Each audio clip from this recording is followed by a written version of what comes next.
Hi, hi, new people. Welcome. We're just going to wait for sort of a critical mass to join before we start the webinar. Maybe I'll just introduce myself while we're waiting. Hello, I'm Jeff. I'm in Shanghai, China. Hi, I'm Nafisa. I'm in Arizona in the US. Okay, here I am. Hi, I'm Damar and I'm from Indonesia. So everyone, if you could open up the notes in this link here, we'll be sort of using that document as an interactive tool during the webinar and asking you guys to sort of live comment. And if you have questions as well, you can just add them there as we're going. And then at the end, we'll go through some of the questions and discussion. So please open up that eLife webinar notes September 18 document that we just shared, and we'll post that a few more times. Oh, we'll post that a few more times. Let's see. Yeah, here. And the slides are also online for everyone. And so one of the first things that you can do while we're just waiting for more people to show up is to go into the notes document and add your name to the roll call with your name, organization, and discipline. And so we get a sense of who's here. Okay, so it's 5 after, so let's just get started. Again, we have these two links, a link to this notes Google Doc, as well as the slides. And please add your name to the roll call in the notes. And also, as you're following along, you can just add comments anywhere in the document, and just to sort of in an organized way.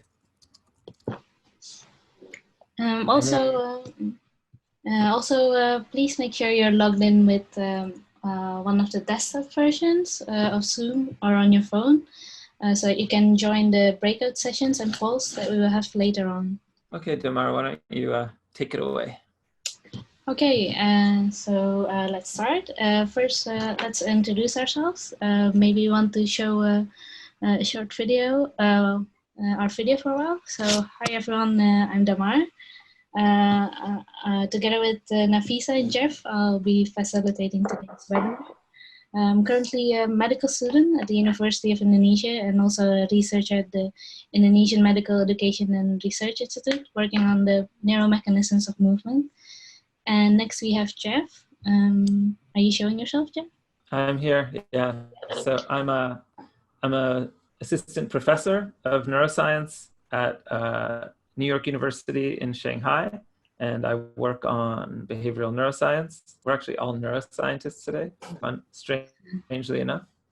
Hi, everyone. My name is Nafisa. I'm an assistant professor at Midwestern University in Arizona in the US, and I study diseases of aging. And the three of us are part of this year eLife Ambassadors Program, and we are very excited to have you join this webinar. Okay, we'll turn off our videos now to make sure that we have a clear audio. Okay, so a little bit about reproducibility for everyone. It started in 2017, and it's a collaboration between volunteers in research, industry, and startups. And it tries to provide resources that makes it easier for researchers to know where to start with reproducibility. We are very lucky to be able to make use of the new fancy slide deck. If you would like to access these materials, please do check out the new website we have on www.reproforeveryone.org. So this webinar will be an interactive webinar. We will have poll questions and we will have one breakout sessions. Again, this will work if you are on a desktop app or on a phone app. So please make sure that you are on one so that you can have the full experience. Again, also in the chat, there will be a link to the notes. And this document can also be used for you to provide feedback and to ask questions. So do add your name and affiliation on the roll call to let us know who's attending.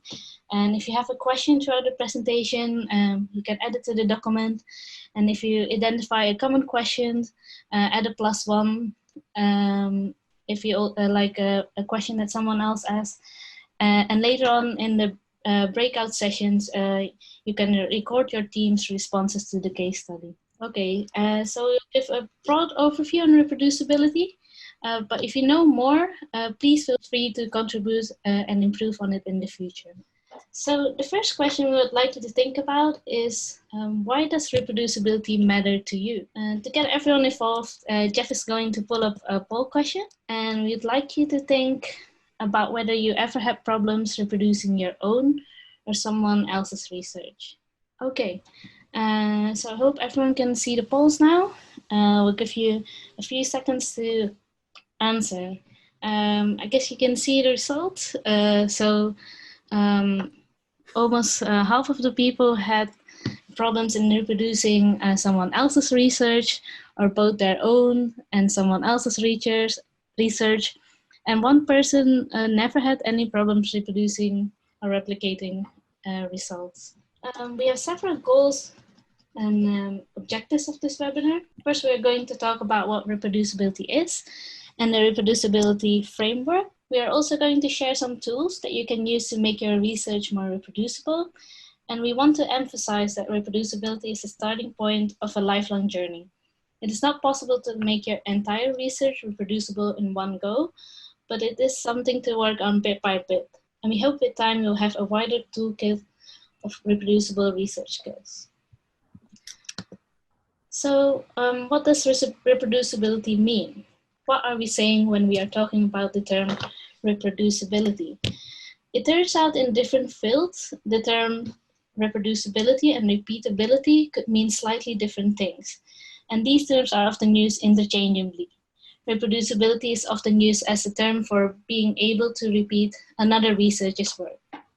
But to be more specific, one way of defining reproducibility, which is used in computer science, is being able to recreate the same results when provided with the necessary data and the computer codes to run the analysis again. Whereas replication refers to a study that arrives at the same scientific findings as another study when collecting new data and completing new analysis.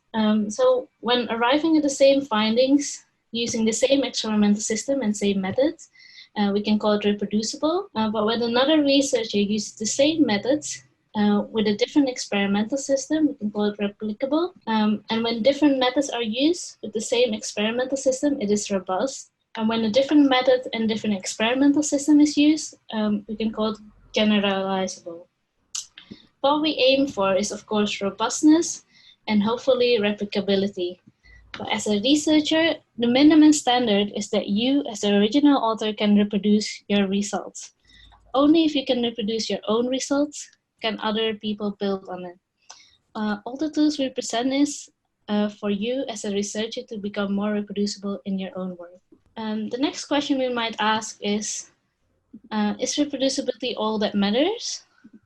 Of course, it's not. Reproducibility is a part of a bigger framework of scientific rigor involving logical thinking, experimental redundancy, error analysis in each step of your research, being honest, having a good understanding of statistics. But of course, no one is perfect, but we can start working on it a little bit, a bit by bit. And transparent and open science will help us to achieve more rigorous science. So what are the factors that decrease reproducibility? We can divide these into technical factors, human factors, study design and statistics, and rewards and incentives. In the technical factors, we have natural variability, bad reagents, batch effects. In human factors, we have confirmation bias, poor record keeping, poor sharing, In study design and statistics, we have lack of version control, design flaws, misunderstanding, statistic p-hacking, hacking, hypothesizing after the result is known. And of course, we have mistakes and lack of training. And then we also have hyper competition. Of course, solving some of these things are easier than others. And we hope to give you some tools to help solve them. So it's important to remember that there are many irreproducible studies out there, and we lose a lot of money on these. And also it is easy to find mistakes, but it's actually very hard to fix a mistake in peer-reviewed papers. Imagine the ramification when your findings have been used already by other researchers and you later find out that the research is not reproducible. So what can we do? We've achieved a lot in the past 82 years. And so you can imagine what we can achieve in the next 82 years if we work harder on reproducibility. And now I'd like to ask you your opinion on what could lead to more reproducibility. So Jeff is going to pull up a poll again. Okay, so 70% people voted for more detailed methods, analysis, and record keeping. Also, people voted for more publicly available data, including metadata. And then we also have fewer incentives to be first rather than right, followed by better wet lab region sharing. Okay. So in another survey, respondents said that the most important element that would enable the better reproducibility of published research would be that authors describe methods and analysis in detail. And I think this is something we can definitely start doing in our research. Okay, so next we will do a breakout session. So I'll hand it over to Jeff. Okay, so we'll probably just split into 2 or 3 groups. And what we're going to do is basically ask you guys to consider the scenario and introduce yourselves to each other and just talk a little bit about the situation. So the situation is that Jeff, not necessarily me, just Jeff, is excited to join a new team that's investigating the effects of sleep on memory. And so Jeff is a postdoc, and he's joined a lab, and he's trying to replicate and build on a previous experiment. But the previous postdoc has started a new job and is not responding to emails. And the technician who worked on the project was involved in collecting data, but didn't really know anything about the methods. And the lab notebook is nowhere to be found. And the methods section in the previous paper just says that students were studied at a university, data was obtained using accelerometer and EEG, memory was assessed with a custom questionnaire with a reference, and data was analyzed using a custom MATLAB script. So essentially, the minimum methods required to pass a kind of a lazy reviewer without really any details of how to do anything. So, all right, so let's, so what's on the next slide just says like what to do, right? So that, what went wrong? Okay, so now we're gonna split into breakout rooms. We're just gonna split into 2 rooms, and we'll give you guys about 8 minutes to chat, and then we'll come back into the main room, and people can share their results through the notes, and also by raising their hand. We'll unmute people, and they can contribute. So here we go. So Sanjuti, are you here? Oh, you're probably muted. I can unmute you. No, but who am I hearing in here? Is everyone doing breakout rooms now? Yeah. Most people are in breakout room except for, let's see. Oh, no. there's a couple of people who haven't joined breakout rooms, I guess because it's not supported. Koenig, are you here? Koenig? I'm not sure what's going on with the unjoined people. So right now, I guess it's just the 3, well, not sure. So here we can say, right. Okay, I realize there's no timer on the app. How long do you think it's been? Oh, okay. Well, I guess maybe we started around 9:20 or 9:22 maybe. Yeah, okay. You posted that thing in the chat room. Oh, I see. Mm. Right, 10:22. Yeah, okay. Yeah, we can wait. Just I've started a timer now. I guess the people in the breakout rooms cannot hear us, but there's 2 people who aren't in the breakout rooms right now that may be able to hear us. 3 people. I'm not sure. I didn't. We have Wagner. No, just 2 people. We have Guido, Sanjuti, and Yeah. Wagner. What? I don't see this other person. Wagner. Yeah. Oh, Wagner. Weird. He's not. Yeah, he's in a list, but somehow he's not. I think he must have another name. Oh. I'm so confused. Oh, these are the people not in a room, but I don't know. Oh, I guess these people, 4 people are using the web-based thing. So they're stuck in the main room. Okay. So I guess like this is all now being recorded, right? Our voices right now? Yeah. I'm actually not sure. Okay, yeah. Wagner is using the web-based app. So you can hear us. So, hey Wagner, I unmuted you. Do you want to say hello? Okay. So yeah, so everyone who's using the web-based app can just either chat here in the main room, or you can just type in the notes document. Okay, I think we're all back from the breakout rooms.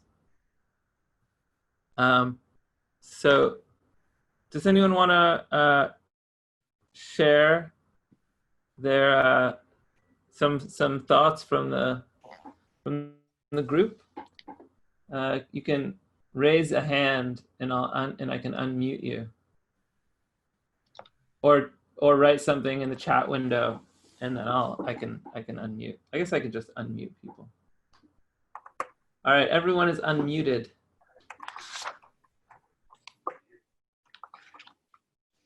Does anyone want to share anything?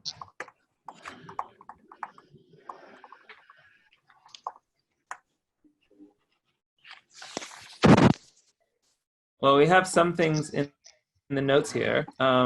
So one problem is that, mute all again.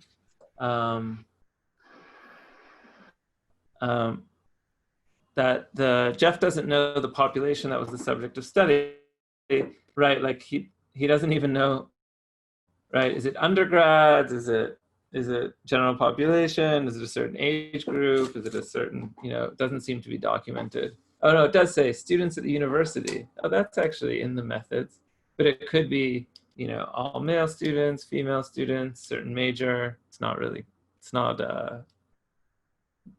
well described. And then things that could have been prevented, better documentation. I mean, any documentation. The actual code obviously should have been available. And right. So the suggestion is to really squeeze what you can out of the technician. So far, no one has actually suggested talking to the PI. That was my first thought is go bug the PI and get the PI to bug the previous postdoc. So anyway, so I guess we can move on from our little breakout session, and tomorrow we'll take over again and discuss. Oh wait, I think it's actually, sorry, Nafisa will take over now and we'll start talking about techniques to avoid these kinds of problems in the first place. So Nafisa, do you want to take over the share? I think you're... Great, I am. Is everyone able to see my screen? Yes. Great. Okay, so I'm going to talk a bit about wet lab protocol sharing today. So I think some of us have been here where we have been in a position where we are looking for a protocol and we go down this rabbit hole. So we look at our first paper and then it sends us to another paper, kind of what's described here in this tweet, until we finally hit a paywall and we can't, for whatever reason, access the original paper. I think we've also, some of us have encountered this ambiguous description after we go to the original reference to look at how a certain method or part of an experiment was performed. And so this can be really frustrating because when we're trying to replicate experiments, knowing the details, like we just discussed in our breakout groups, is really important in order to replicate the study accurately. So in response to this, there have been a couple of websites and programs that have been developed to help digitize protocols and provide the details that are needed to do experiments and to replicate things later in the future. And so these programs or websites include protocols.io, bioprotocols, or bioprotocol the journal. And these are basically brief module self-contained scientific publications that provide you the details that you need to replicate experiments. And there's usually an abstract that puts the methods into context, and there's a lot more details that are provided. So for example, you know, the time for various steps of the experiment, reagents, the vendor names, which are very important for different reagents or components of experiments, catalog numbers, software packages, you know, the secret stuff that usually isn't available in peer-reviewed journal publications. And I attended this webinar in May of this year, and afterwards I started using protocols.io, and I found it very useful in terms of looking up ways for different methods that I was trying out in my lab. I also recently actually published in Bioprotocol and found it very useful, a useful resource that I consult all the time in terms of looking at how to establish different methods in my lab. And so these are some great resources that we wanted to point out. All right, so next what we're going to do is we're going to transition into data management. So I think many of you might be familiar, some of you might be familiar with this diagram or these images here where you have a number of files that are with different names, and it's really hard to figure out which file is the most recent file for a manuscript or a figure or a talk. And, you know, thinking about this, you know, 6 months down the line when you worked on a manuscript and it's come back for revisions and figuring out which is the most latest version of the paper draft or the figures, you know, it can be quite a daunting task to figure out which is the final version. Also, where is the raw data and how do you get access to that if you're not able to find it? So, I think it's important to consider these points, you know, in terms of, you know, how you're going to save your information. And we sort of, you know, when you're thinking about a project, it's important to think about the whole picture. So not only, you know, how you're going to collect your data, how you're going to preserve it and analyze it. And when you think about data management, you know, what is the data that you're going to collect? How are you going to organize these documents, store and protect them, share them? And if you have to come back like 6 months later, 2 years later, 10 years later, will you be able to figure out where the raw data is, where figure files are? And then also understanding or, delegating who will be responsible for this data, and when will this be completed, and after, the paper has been published, or whatever, the figures have been sent off to the co-author. And so it's important to keep this in mind, like the big overview picture for a whole entire project. And so there is this example of a project directory structure that's shown in this slide. And what it does is it breaks down each component of a project. So you can see you have project one, you have the different methods, the raw data, the analysis, as well as the manuscript, the text, the different versions of the text. So you can see that there is this plan for how a project will be preserved, all the components of it, like we previously spoke about.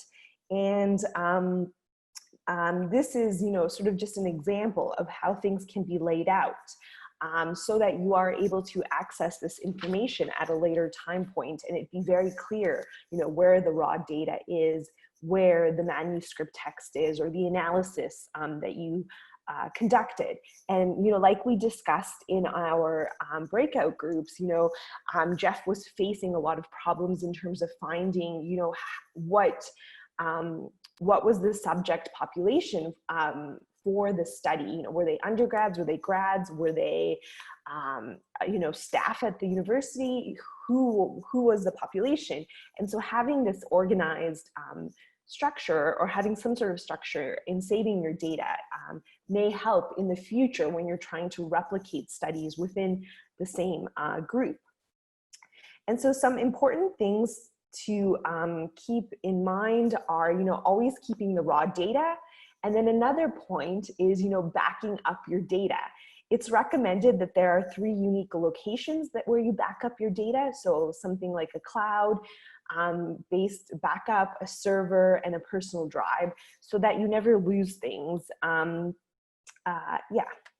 And so I have some questions for you guys to think about in terms of data management. So what did you call your last file that you saved?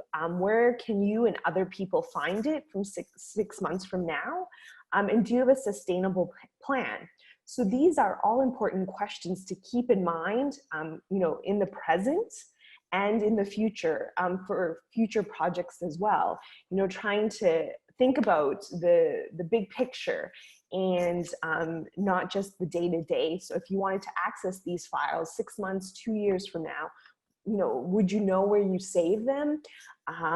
Would someone else in your group know how to access them? Things like that. So next, what I'll do is I'll cover file naming conventions. So when you name a file, it's important to include the date. So a possible suggestion is the year, month, date format. You want to have some, if it's applicable, have some meaningful abbreviations, as well as group identifiers. And I think what's really important is to be consistent with your labeling and naming of files, as well as documenting your decisions, in a lab notebook or an electronic lab notebook, however you document your research, so that you are able to, come back 6 months, 2 years, 10 years down the line to this work, and be able to, dig out the raw data without any trouble, and be confident that this is, the right data set and things like that. So here's just an example of a file name. You can see that there's the date here, the project, the experiment, the type, so it's data, as well as an ID and the version.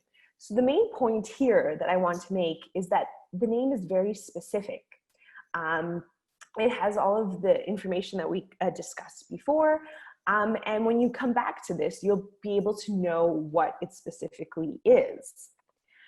All right, so there is this FAIR data component where it is, having data that's findable, accessible, interoperable, as well as reusable. And fairsharing.org is a curated and informative resource on how to manage data and make metadata data sets.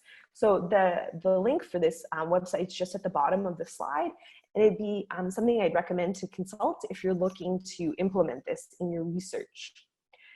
So next, what I'll do is I'm going to discuss data and reagent sharing. These are just some questions to think about in your research. So have you ever shared resources like protocols, plasmids, or plant lines? Have you ever used people's resources, so things like reagents? So if you do wet lab research, have you used anyone's, PBS or RIPA buffer or things like that when you've run out? And do you exactly know what's in these reagents or things that you've shared? Are they comparable to what you use, or is there some sort of secret sauce in them? So there was this study that was done to investigate URL decay in abstracts that were published on Medline. And so this graph here summarizes that study. And you can see the URL, the year the URL was published is on the x-axis, and the percentage down is on the y-axis. And basically, this study shows that the trends remained relatively unchanged, which is good news. You can also see that there's been a steady increase here in this red dotted line of the number of URLs that are being used in research in published abstracts on Medline. We've included the details of this study if you wanted to read up more on it. So feel free to consult that. So some of the problems with wet lab sharing are that, a scientist creates and publishes using a specific reagent. The scientist may then, leaves the lab and stores the reagent in the freezer. And then other scientists, in the lab, in the research group or outside of the research group request this reagent, but nobody knows where it is or how to get at it. I think some of us that do wet lab research have seen freezers like this where we have a buildup of ice and just samples and reagents sort of organized like that. If you can say that's organized. And so there are, to help solve problems like this, there have been reagent repositories that have been established. And so some of the functions of these reagent repositories include, the ability to verify reagents, curate reagents. They're also able to facilitate and track shipping, as well as protect IP. And the process is easier, if you record how a reagent was created, provide associated publications and protocols. And so this, then again, compiles all that really important information that we need to reproduce experiments. These repositories also have incentives, and they are, direct in terms of archiving, reducing time spent sending out reagents. There are some occasional monetary benefits. There is this indirect component, so the creation of educational content, direct promotion, analysis of reagent distribution. Here, on the figure here is a graph that shows the number of citations with or without plasmids deposited in AdGene, which is a repository by publication year. So we have in blue the number of plasmids deposited with AdGene, and the papers with plasmids deposited at AdGene. And you can see that there is, there's been a higher, in the early 2000s, there was a lot of papers that were being deposited at AdGene, and that has continued, whereas the number of papers that have been deposited without plasmids deposited at gene has, significantly decreased. So there is this promotion of sharing your experimental details.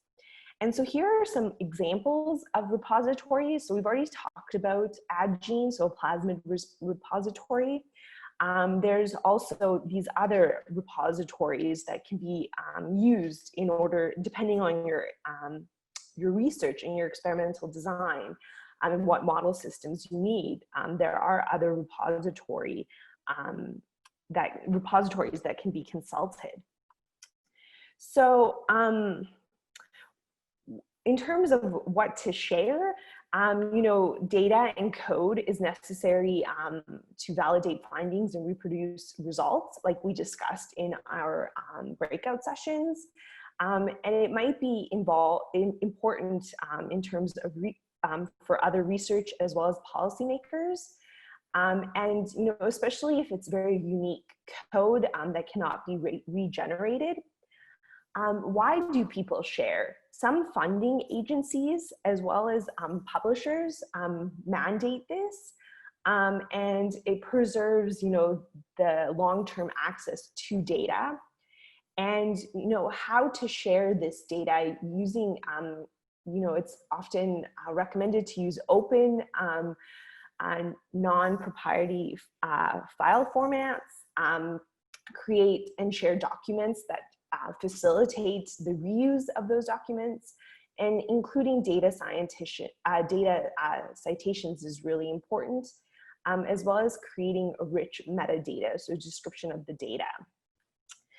And so mandated versus disciplinary repositories. So there are funder-specific repositories. So funding agencies across the world have some require that you deposit your data in repositories.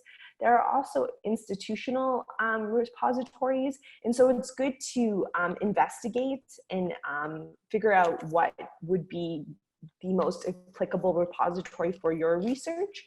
And the Reproducibility Initiative has listed and compared these online, so you can access those through this link here on the web, just on the slides. So there are also general purpose repositories, and we've included some here for your reference. And so you can see a brief description in terms of costs, how much data you can upload. And so if you're looking to share data, these might be useful depending on your research and your field to share data. So next we're going to talk about electronic lab notebooks. So just a quick overview in terms of why we keep lab books. Lab books promote good record keeping. So again, for the dissemination of ideas, findings, in some research fields and in industry, it's a legally binding record that protects intellectual property. So it's a way to just document what we've done in the lab. I know that I've consulted my lab books in the past when I'm writing up studies for publication. However, nothing's perfect, and we know that these paper lab books are not searchable. They can easily be damaged, misplaced. There's really no way to back them up. And it's really hard to share with collaborators. If you're a researcher, say in China, and you want to share your lab notebook with someone in the US or in Canada, it's really difficult to do that because this is a physical piece of material. And so to sort of fill this, the disadvantages of paper lab books, electronic lab books have been created to help with, the whole concept of being searchable, easily back up there. You're able to back up your electronic notebook. You can share your electronic notebook electronically with other collaborators across the world. And so there are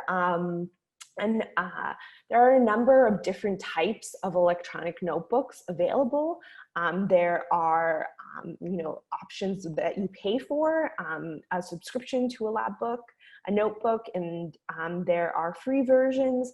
There's also open source versions of electronic notebooks. And then there's free options, so things like Open Science Framework or a local wiki. There was a great open or electronic lab notebook matrix that has been created, and this is maintained by Harvard, by researchers at Harvard, and basically it lists all the different types of electronic notebooks and their different features. So, looking at if you have specific needs that you need, you can consult this matrix to look at whether certain electronic lab notebooks fill what you need. So this is a great resource. I currently just switched over to an electronic lab notebook, and I consulted this file, this matrix, and it was very helpful in determining, what I knew what I needed, and I was able to, I'm trying out a lab notebook, an electronic lab notebook right now in consultation with this matrix. And I can say that it's been a process to switch over from the actual physical lab notebook to an electronic notebook, but it's really great. I can access it anywhere on my smartphone, on my laptop, and it's really been very useful. So there are, some advantages to electronic notebooks. Like I mentioned, you can search them, so you can go through and easily search for experiments or data or resources that you might have used a few years ago or a few months ago. You can export the data. You can share that information with collaborators or with the broader community. You can embed high resolution images and protocols.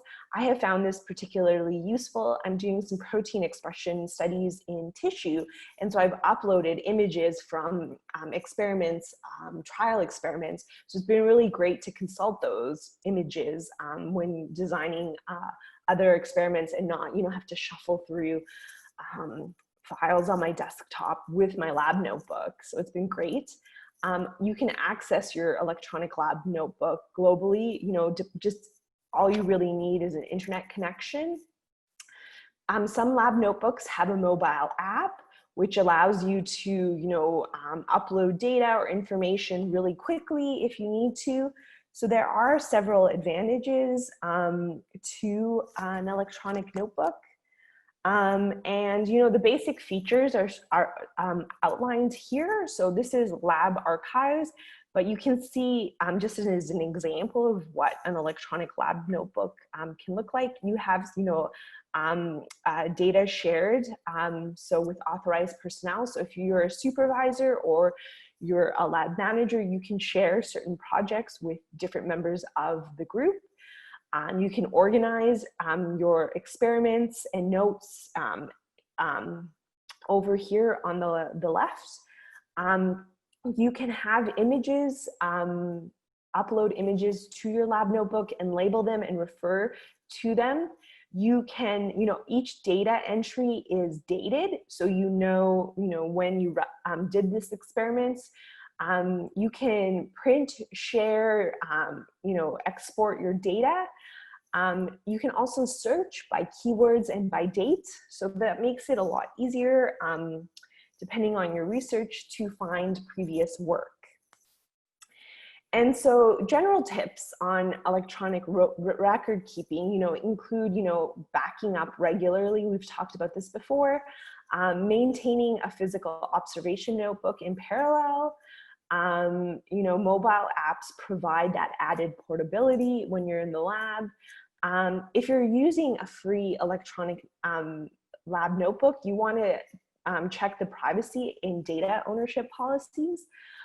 This is something I did when I started using an electronic lab notebook, and I'd highly recommend that, just to make sure that the data belongs to your group or your organization that you work for. So just keeping those things in mind. So I'll switch it over to Jeff. Thank you all. Hi, sorry about that. I think I was muted. Can you see my screen? Yes. Okay, sorry about that. So I'm gonna talk about programming tools. All right. So what version of the code, program, data set did you use? I think a lot of us have sort of faced this thing where we've written some code that does something, and then many weeks or months or years later, we've come back to it and we're staring at the code going, what did I write? Why did I write it this way? What does this mean? And so we'll talk a little bit about ways to avoid that.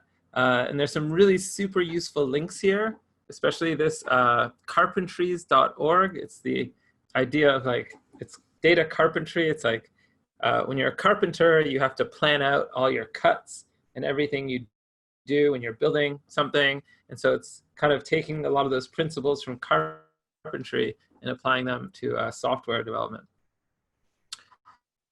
So we're going to do a quick poll about programming tools. So do you use version control, like Git or Subversion or Mercurial? And do you use any tools for managing dependencies, just to get a sense of how sophisticated you guys are? All right, so most people have signed in. So we don't have anyone who's like a super user of version control. Some people, basically most of the people in the webinar aren't super familiar with it. So hopefully this will be a really useful tool for you guys. I know that it's something that I use all day, every day in my own work. So what is version control? So this actually is related a little bit to the data management that Nafisa talked about earlier. So there's two aspects to this. One of these things is about dependencies, and the other is about managing your own code. So we'll talk about first the version control issue. So Git is the most popular version control system. And the way that Git works is that you have a repository. So for each project, you make a repository. And a repository is just a folder with, it can have as many subfolders as you want. But the kind of thing that Git is best at handling is text files. So it's MATLAB code, R code, Python code. It's great for that. It's great for LaTeX or Markdown, documentation, any kind of text files. It's super good for, even HTML, CSS, things like that. It's less good for things like Microsoft Word documents or PDFs, because what it allows you to do is every time you make a change, you make a commit of that change to the repository, and you describe what's in the commit. So let's say you're writing some code for analyzing a data, and you want to add a new analysis. So you say, okay, I added, and you write a function, and you can make a commit that says added function foo. And then you can use the tools of Git to look back at all your commits. And then if you find a bug, then you can make a new commit that says, I fixed the bug in function foo.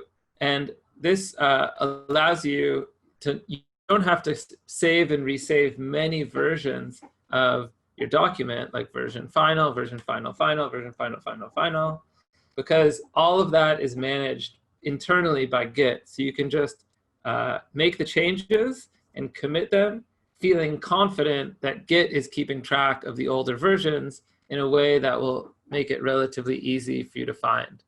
And Git is largely used as a way for multiple people to work on the same code, but honestly, it's super useful even to use for yourself. So as it says here, so it documents version history. And then, as I said, it works best for text documents because it has this built-in feature, which is called diffs, or differencing. And it lets you see the difference between two commits. So anytime you make a change, the software will tell you, these are the changes that you made relative to the version that was already committed, that was already saved, let's say, in the server. And so it's best if you commit often and you push to share with others as a backup. You can see the difference in changes, and you can use it for code or documents. And to be honest, Git is so powerful that I've actually switched almost all my manuscript writing away from things like Microsoft Word and towards things like Markdown and LaTeX, which are text-based format, but they can render into pretty documents. And I highly recommend using a code editor that has built-in Git support, like Visual Studio Code, which is a free Microsoft product. And so Git is kind of behind the scenes, and then there's websites like GitHub that github.com that let you share your code easily. And in my lab, when we publish a manuscript, we actually put all of the code on GitHub, and we have a link to the manuscript, but all the code that generates all the figures is on GitHub. And so anyone can actually reproduce our results very easily. And if you think about this, putting your code on GitHub as you're writing it, it'll force you to write cleaner code with better documentation so that when you come back to your code, it's more clear. Another really useful tool for keeping track of why you wrote your code, and also just in general for data science, are these things sometimes called interactive notebooks or code notebooks. The most famous of this is Jupyter. Jupyter stands for Julia, Python, and R, because those were the 3 programming languages that it was initially designed for. And if the file format of Jupyter notebooks is this IPyNB, which is actually just a text file. So that can be actually saved in a Git, so you can keep track of all the changes to your notebook. And it lets you do interactive coding, interactive data exploration, visualization. It also has code completion and lets you see documentation of the libraries that you might be using. But the real benefit of it is that it's a mix of code and documentation.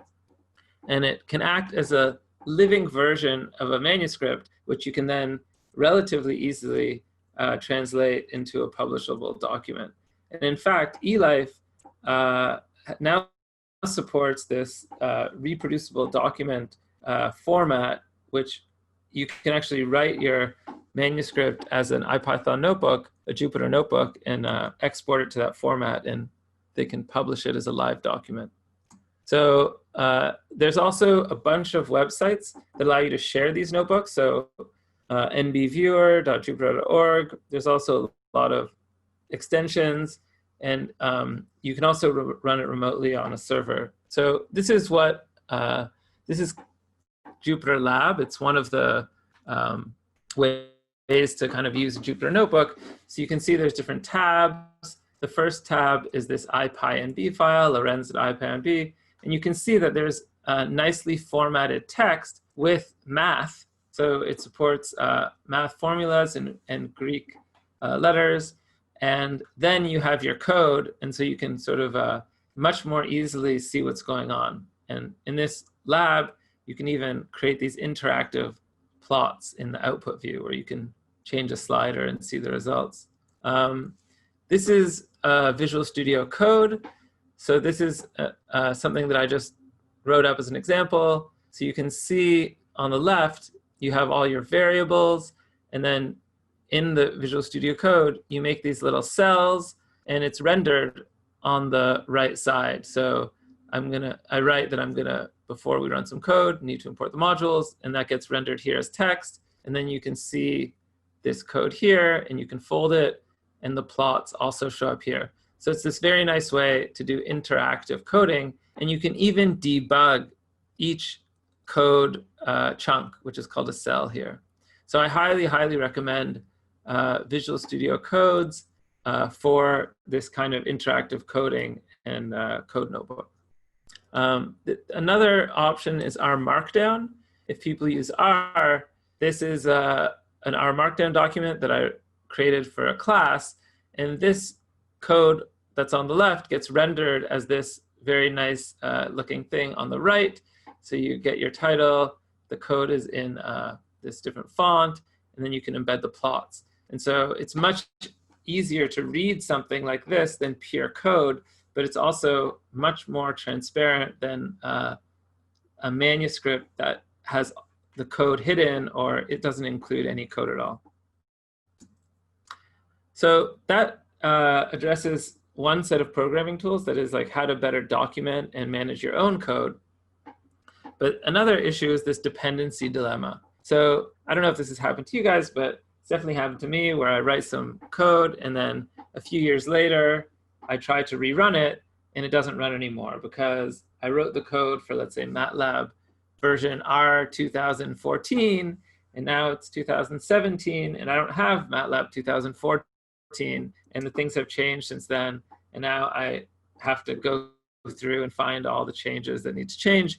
And this happens all the time, like Python 2 is now deprecated, so you have to change to Python 3, and managing dependencies is quite a challenge. And even sometimes, let's say you use Python and you've written a bunch of code in NumPy, and then many years later you have an updated NumPy and now your code gives a different result. So how do you do this? So there's several tools to deal with this. One very popular one is this tool called Conda, and this handles and installs dependencies for you, and it allows you to have multiple environments for different projects. And this is really, really important. So I might be working on one project which requires a Python 2 library and another project which requires a Python 3 library, and I need to have these both at the same time. And Conda allows you to do this very easily by activating and deactivating different dependency environments. And there's a tutorial here. I actually just recently learned about it and tried to test it out. So I wanted to basically say, okay, so I want to program in R, and I want to use ggplot for plotting and this LME4 package for doing mixed models. And so I just created a new environment, which I called RN, and I said, include these two things. And it did a bunch of stuff. I hid that code. And then all I had to say was conda activate our environment. And then this little thing changed from base to our environment. And now I could run R. And then I could deactivate it, and then I won't be able to run R anymore. So it really is quite simple to use. And it's very nice. And it works for multiple languages. Like here I showed an example of R, but it works very well for Python as well as other languages. And this bioconda is a collection of what they call like recipes or for installing different software packages. But there's a lot of other options as well, pipenv and virtual environments. Containers are the next step. So a container is like a mini operating system that you can run on your own computer. So Docker is the most famous of these. And Docker is, so it's very self-contained. It has all the code, all the libraries, all the programs, everything embedded. And it's really like a sandbox. It's isolated from the rest of the software on your computer. So once you install a Docker for some software, it just works. It's basically guaranteed to work. So it's isolated and it's portable. But a couple problems is that it's because you're essentially running a separate operating system in your own computer, it uses a lot of system resources. So if you have an inexpensive laptop, it can be quite slow. And because it's isolated, if you require networking, like connecting to the internet to get some data, setting that up is possible, but it's a little bit difficult for someone who's not very sophisticated. But there is this pretty cool site called Docker Hub, which lets you get Dockers very easily. And then there's some online container services. One is called Binder, and one is called CodeOcean. And this lets you run stuff in the cloud. So for example, let's say I want to do a search for some sequences. So I can just basically say Docker pull biocontainer/blast. I found that on Docker Hub, for example. And that's someone else set that up, and I can just get it and run it, and it will work. So that's a pretty amazing tool. That's a modern tool.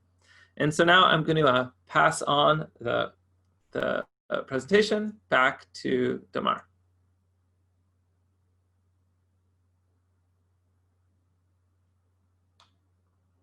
Okay, so we'll share a bit about data analysis and visualization. So you know that data presentation is very important. It's the foundation of our collective scientific knowledge. And they often show data for key findings. And so it's very important to convey the right message. Like you can present the data correctly, but you can mislead the interpretations. So it's very important that, to be honest and transparent here. So an effective figure should immediately convey information about the study design. It also should illustrate important findings, and it should allow the reader to critically evaluate the data. Now, what are usually the common problems? So often we analyze our data, say on the same sheet, and then often we lose our raw data, possibly because we don't have neatly nice reproducible workflows. Another known problem is that Excel rename genes. And so 20% of papers in leading genomic journals contain gene list errors. And then another flaw is that people often use bar charts and line plots. And so what's the problem with bar charts? Bar charts often tends to hide data. So you can see in panel B to E, all these data points actually, if we do a bar chart of it, it will have the same bar chart, but we can actually see that they have very different distributions and also different statistics. And we can already see that in C, that there's actually one data point that's an outlier. You can also see it bimodal distributions, which then the t-test would be invalid. And also that there are unequal ends, but they all produce the same bar chart. And so bar charts aren't really good because they hide a lot of these data, and we don't want that. And again, this is illustrates the same problem, that when you only have the statistics, so for the same mean and standard deviation, you can see a very different data points. Another problem with bar graphs is that you have this zone of irrelevance and this zone of invisibility, where you actually, there are data points there, but you can't see them if you just show a bar chart. So a dot plot would be a really nice and a better way to convey your data. So with different outcome variables and sample sizes, you might use different plots. So if you have a small sample size, you might use a dot plot. If you have a medium sample size, say 30 to 50, you might want to use a box plot with points. If you have a larger, you can use a box plot or even a violin plot. And so actually bar graphs are only a good way if you want to show counts and proportions, such as results of polls. So an effective dot plot will emphasize summary statistics. So one way of doing is by increasing the width of your data points, so you can see each data point clearly, and then you can emphasize the summary statistics. So there's a very nice Twitter thread that you can follow by Tracy Weisgervers, one of the contributors of these materials. And also there's this really nice online course you can follow the link to if you want to learn more about designing better figures. You can use a few free online applications. Now these might be good for small sample sizes, but of course, if you want to have more freedom, then it's better to use something where you can actually program your plots, such as using Python. And lastly, it's very important that we do report exactly what tests we use, and also the p-values, the test statistics, and the degrees of freedoms, because this will allow readers to verify our test results. I also just want to point out again that there's going to be an ECR Wednesday webinar in October on visualization for small data sets, if you're interested to learn more about this. So I'll hand over to Jeff again.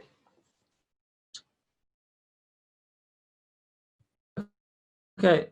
All right, so we've basically reached the end of the webinar.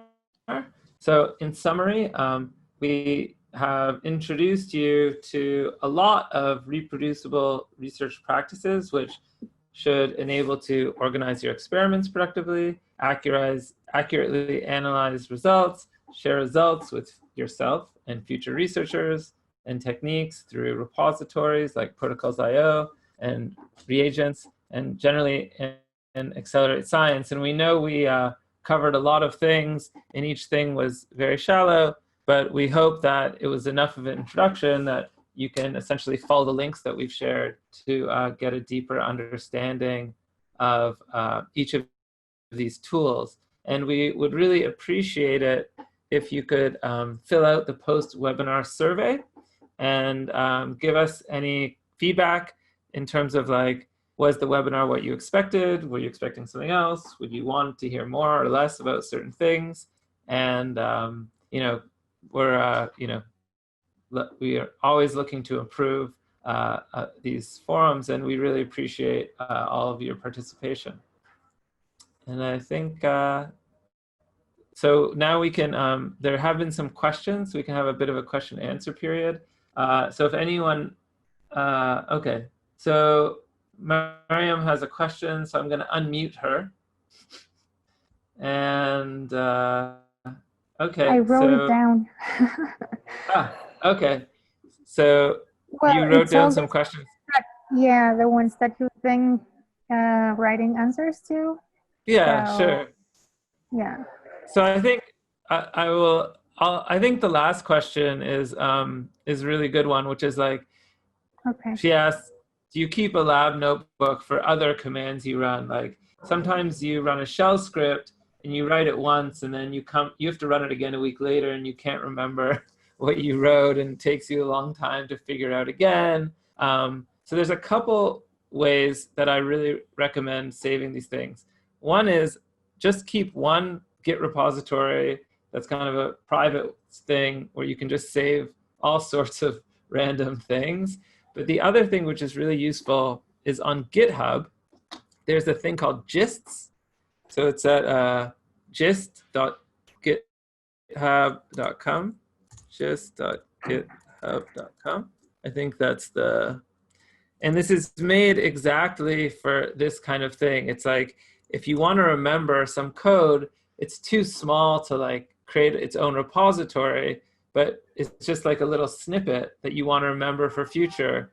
You can create a gist, and that way it's like a little, yeah, it's like a little lab notebook for all your little code that you use. So, right. so but,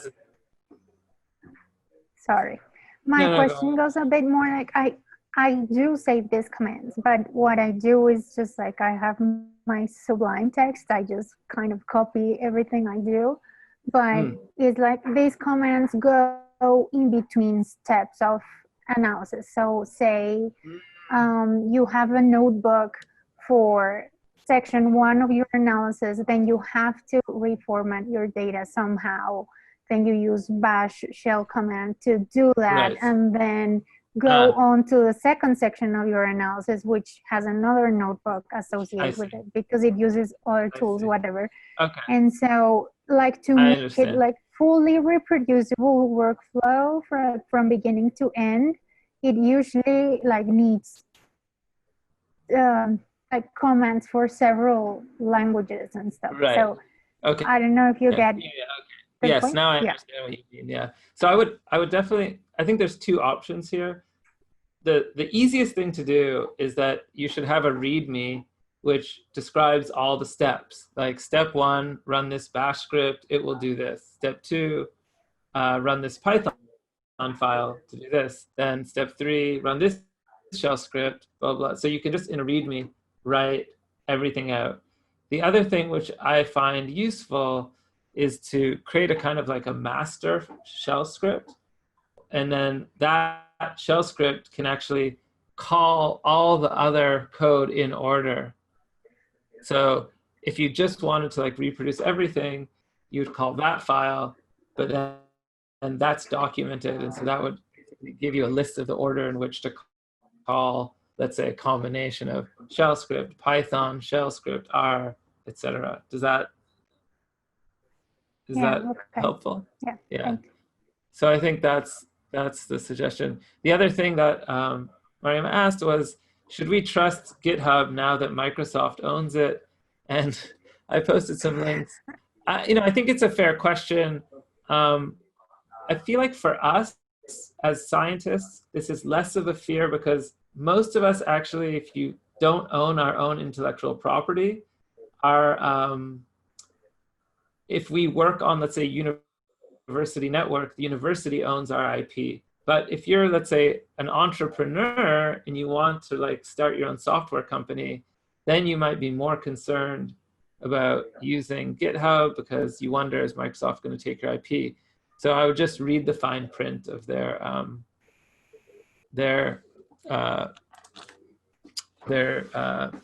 end user license agreement.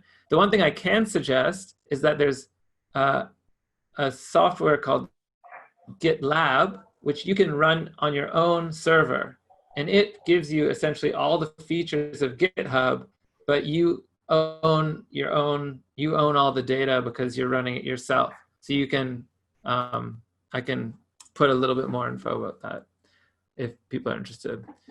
Are there any other questions? We have, just looking through the other document, we didn't really have too many questions throughout the thing. So if no one has any more questions, then I think we can just thank Tamar and Nafisa for presenting, and thank eLife for organizing this, and all the funders, Agene, Protocols.io, the American Society of Plant Biology, Code Ocean, and Mozilla. And thank you all for participating. Thank you. And yeah, don't forget to fill out the post-webinar survey. Thanks, Nafisa. Okay, thanks everyone. Bye-bye. Omar, do you still have a question? Yes, I was concerned. Well, sorry. I found it very interesting and informative. I really thank you. Okay. However, I found some problems, logistic problems. Halfway through the webinar, the format in my screen changed for unknown reasons. And in the first half, I could go up and down with the slides in order to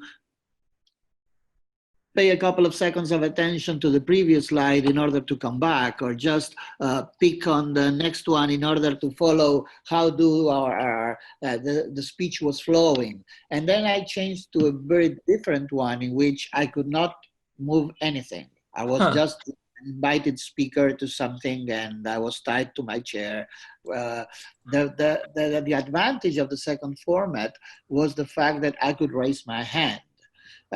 However, I was wondering if you were seeing it, because you just saw it at the end of the talk. So, well, I appreciate the work you have done, and I thank you. Okay, so thanks for that feedback. I mean, I'm not sure. So just one thing, if next time you do participate, we do provide the link directly to the Google Slides. So that would let you go around. But the Zoom technology, I have to admit, we're still a little bit novices in using the Zoom webinar technology? Don't feel concerned about. I use Zoom very often with some collaborative projects in the universities in the US. Yeah. And every time we use Zoom, something changed. And so we have to learn a new feature. New feature, yeah. Yeah. My concern with the choreography of this webinar is that we were split into different groups. I would say 15 minutes after we started. And I think we have a rich discussion with the two other members, but then we didn't have the opportunity, or at least I blame it on me. I didn't find the tool in order to provide you feedback of what we discussed in the meeting. For instance, I think it was you, Jeff, who at some moment mentioned, nobody mentioned the PI. Yeah. Okay. And actually that was what we were discussing. We felt like with the information that we had in that slide, we were sort of stuck. So I would go to the PI and say, show some authority and kind of bring back some of the pieces together in order we can assemble the whole puzzle again. Yeah. I typed that. Oh, you did? That. Huh. Because I don't, I'm looking. Then does somebody want to talk? But I wasn't looking. So I didn't have the chance. I'm not complaining, you know. I'm just No, we appreciate it. Improve it for next time. Because I liked it, but at the same time, I felt like stuff. I think did you comment, if I'm not wrong, I think you commented on the slide, is that right? Oh, you put comments in the slides. It's probably my ignorance, but I was saying, Jeff, that the format of what I was seeing on screen changed halfway through the so I was seeing it in a format, and then for some reason it started being displayed in another format. So I will probably have to learn how to use Zoom better. Yeah, or probably all of them have. So but I think easier features might help communication. So I think it's possible because so during the first section where you said you could move from one slide to another, is that where you did the comments on like the involvement of the PI in the scenario? Is that right? Okay. I don't know. So I changed my screen and I was muted. I felt like tied to my chair watching a movie. So it was interesting, I think but I couldn't interact. I think what could have happened was like at first you had the slides open, so the link to the slides, and so everyone who has the slides open on Google Docs would be able to change from one slide to another, and maybe then after that you were seeing the screen that the speaker was sharing. Yeah, I think that's what happened. Because it was very useful for me at the beginning to move from one slide to another because I could follow the flow. Okay. Anyway, all of these are criticisms for the better, but I really do appreciate strongly the effort that you have made in assembling all of this information. So one suggestion is, can you provide a link that I can show this slide presentation to my fellows? Yeah, I mean, you have the slides already, right? I'm not sure if I do have so them. I'm just gonna repost it, and also with the Google Doc in the chat of Zoom. Can you see it? I just posted it. I cannot see it now. So there's a chat. Do you see the chat button? There's a chat button at the bottom of Zoom. I wonder if I can force this to. Yeah, I saw it. I see it, and now I see it says from Nafisa to everybody. No, that's a webinar survey. Yeah, and then there's a new one. We'll be using this Google Doc throughout the webinar. Slides are accessible through. So, yeah. So what you want to do is you want to, once you get that, go to the slides. You don't want to change our slides. you want to go to File, make a copy, and then save them to your own Google Drive, so that when you edit it, it's not editing ours. Actually, I'm not thinking about sharing it with them. I'm thinking about keeping it to myself. So if you want to keep your copyright rights, which it's okay, I want to show it, to project it in front of them in order to share the information that you shared with me with the young people. Yeah, right? Sure. Yeah, but you can just make a copy, and then you can present that copy as whenever you want. Okay. Okay. And one thing you can also do is you can go to www.reproforeveryone.org. So just post that in the chat too, and then there you can find more materials. Okay. Okay. Yeah. So one more thing before saying goodbye and releasing you to your work. This is really, really important, and I appreciate the effort you're doing. However, we have to be aware that we live in different places of the world with completely different realities. Okay, so I would love to be able to use all of these tools, but however, as a group director today, I will have to handle things like trying to find out health insurance for my fellows because my government doesn't pay that anymore. Trying to fight with customs stupid bureaucracy because we cannot import molecular biology reagents. And so I have to discuss with people for things that probably in other countries are granted. So the time that my mind will be available to dedicate to all of these important matters that you displayed here will be limited, okay? And so I appreciate what you're doing, but I look forward to a world in which we can, as a scientific community, we can all be included in an interaction environment in which we can use these tools regardless the economic realities of our countries, okay? Amen. I say amen to that. Definitely. Thank you very much for joining the webinar as well, Omar. Yeah. And I thank you for sharing all of this. Okay.